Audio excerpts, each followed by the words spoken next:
esena onim na dwada ukwada ni fiade bia yesua de sɛdeɛ ye kano enie Jagri Boaz atena se mgidi sɛ AC ewo ahoma no so a ɔno so so ebeba abeka ho nyane netem na fe yemko yanim Boaz bibi abɔkɔ de CJ ebi ye pa fantastic na mamemfa akonya yi so na menka sɛ Nyankopɔn hyira wo amen enne akoye wa wodai eye nhyira medase Nyankopɔn fa mfie dodoɔ enka umfie na wanya no amen na enye easy sa yɛda sori ye sa mre obi eda yaresabia nanso sa woda na wo sori a na yɛfa ne tra nanso Nyankopɔn adom bintia bibia betima si bibia nsi na wo sori a na yaseda ene ede manyame yɛmfa ne tra ne yɛmɛka ne sɛ Nyankopɔn hyira medase minia na sɛdeɛ da yɛ no no sɛdeɛ yɛka ne nie sɛdeɛ yɛka no nie baba bibia bɔkɔ Adomara kwa ebiye ede ya biase papa Pauze Ghana ni ubisa ni zeti se onju weye bibia ye fine kakra o se no ha chiri me pe bibi kakra ma me ne wa na wo sisi a wo so ni nyina njimi nye yeda no kre every say Adam hwe ase bebe me ne bibia ni wa ye perfect da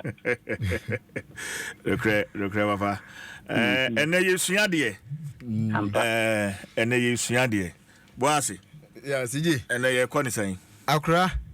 me de na no na asɛm baako edapono so msensemfo mienu kura you na baako yɛ sɛ agyanka ɛna awisia san baako na uni apen nso fa baako ne wana ofa sɛ me de ma assignment ko ko sua na me de ma me de makotu apo kakra oh yeah ma charity wo UK Adom me bibi kakra agyanka no na adwenkyerɛ mu no o kyerɛ sɛ obi a ebia na wofuo no baako afiri mu that's agyanka o ɛna awisia no nso sɛ bia obaako anase obi a na wofuo no mienu afiri mu ma charity wadamfo kan yi na nya okan de ebia na ode ba mu no ya tsena asem no saa timu agyanka ye hwan eyisa ye hwan agyanka ye obi a na wofuo no baako afiri mu ɛna awisia no ye obi a na wofuo no mienu afiri mu nti awisia no ye kojo tokura oni baako kura ɛna agyanka no bɛhwɛ na agya bi afiri mu agya na ntena se wanka wiase okɔ anase bi ɛna no afiri mu awisia de na kyerɛ kojo kura na ɛya ma yɛta de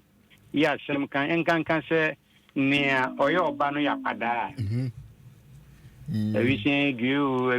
na kyerɛ sɛ ɔbɛhwɛ na ɛketoa na n'agya no ne na akwanhyia bi ɔyaredom bi na babefa wonko yɛnto aso ma asɛm bisan so a edi hɔ bio yɛka sɛ duabɔ a ɛkyerɛ sɛn akora duabɔ ɛyɛ sɛ obi bibia yira obi ade ahwere ntiase bi nya adwuma obi dwen sɛ yɛde asɛm ato no so egu n'anim ase na wakɔ nana no mabosomfo hɔ akɔ samna na asɛm no ɛwɔ nana no anim ɛba ne saa abosomfo no ɛfrɛ ne ɔde asɛm no bae no ne kra ne honhom na wafrɛ wɔn a asɛm no tia wɔn so wɔn kra anasɛ wɔn honhom na wɔn di asɛm no wɔn di asɛm no na baabi a ne kra ne da na wɔn de ato tafrakyɛ wa ɔde asɛm no kɔ wɔn wasɛm nyɛ da dua ne timi da ne bɔ sɛ yowu a obitumi ewu ɛyɛ busuawu a busuafo obitumi ewu na mmom wa ɔde asɛm no kɔ yɛ no so wasɛm yɛ dɛ obi na wawie obiri bi waka ɔno mama no ayɛ denden ɔba bɛbro obi na watwa atoro bi ato so a egu anim ase wɔ man mu egu anim ase wɔ nipa mu na ɔnte ne ho ase a na dua na bɔn duabɔ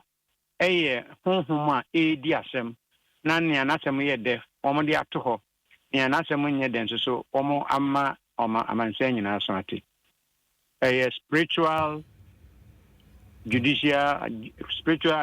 as a spiritual asɛmdie nkanta ɛsɛ sumsum mu no sɛ court wɔ hɔ saa honhom court wɔ hɔ saa ane na no man ti ase no court wɔ hɔ saa minim na baby sɛ me ato ase ndi ma menye din na ɛne de di ho bio yɛ adutoɔ no nsakyerɛ kakra wo ma yɛsɛ wabi sɛ adutoɔ nso adutoɔ no yɛ sɛ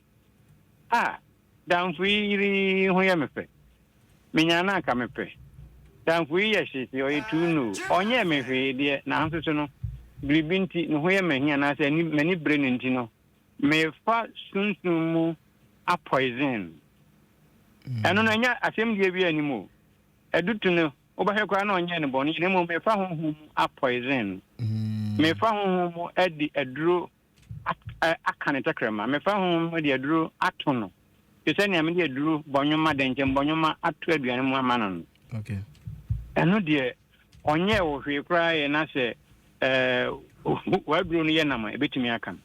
ɛnkanka sɛ ɔno ɔnyina yie ɛnkanka sɛ ɔno no ne honhom nyɛ den ɛnkanka ɔno nso ɔni nyame biara som no a obi bɛtumi de anibereɛ afa honhom mu ato aduro tie din no yɛato no aduro bisa ne di hɔ bio na deɛ di hɔ bio no fa pa Thomas nnwom no mpɛ sɛ ɛno na woboa me kakra sɛ ɛnhaw a ma memfa sima baako ɛnkyerɛ nsonsono yɛda duabɔ ɛne adutum duabɔ yɛdi asɛm no ne asɛm no bɛbɔ no ɛnkan na nnua ne ade wɔ nwura mu bebree wonam nwura mu koraa dua atumi bubɔ ɛkum yɛdi asɛm honhom mu wasɛm difɔ enti wasotwe wagye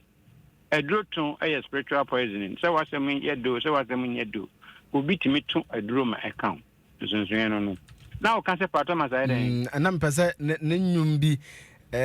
na asɛm yɛ on sɛ deɛ wobɛka na ma ayɛ me de no bɔ so kakra ma me pato masai nnwom no de bebre o mi ankasa me ne fan me pɛ ne nnwom ba ku bi a o kan se some are born great others achieve greatness some have greatness thrust on them sɛ no ne bi a wo bi sɛ me na me ma check ɛno o na kɛtɛ me tra abɔfo me prophet ɔn sɛ obi wɔ hɔ a yɛwo no to sie so nti ɔnkyɛ tenten yɛ yɛwo no to abusua sika wɔ mu yɛwo no to efi a ajapadeɛ wɔ hɔ dada they are born great ɔbɔn ho mɔden kakraa bi a na wapagya na ɔkɔ others achieve greatness ebinom nso ɛpere ɛhwim fifire wɔn anim ɛbere wɔn mogya ani ansa na wɔn ayɛ these are the people who achieve greatness wano awapɛ self-made pɔmpenten kwa yire no ho ama wabɔbra ɛna ɛsi others have greatness thrust upon them. They can't thrust on somebody. I just ababe dua okeke. No bo na nam sa no ayi lack chance lack. Obo ani tiye. Obo a obre no nyaye. Obo onzo a o je wa home na busua mu e na eye no nso aba na odibi. Nsunsun e won tam. Okay. Now kra ene CJ birthday ebre ni nti. Yeah. Jo won say kwa doje wo fa ahunchiri aba uwie pe ya frame na menka sam pe bincho na menchira won so mate papa na menchira CJ na answer na mekono wo hu obi send birthday message se menka nchira Mr John Amoa wo se wonfa Dwaso Nsem enni agro na afi Sɛdeɛ kanini nti wo se wo wish you happy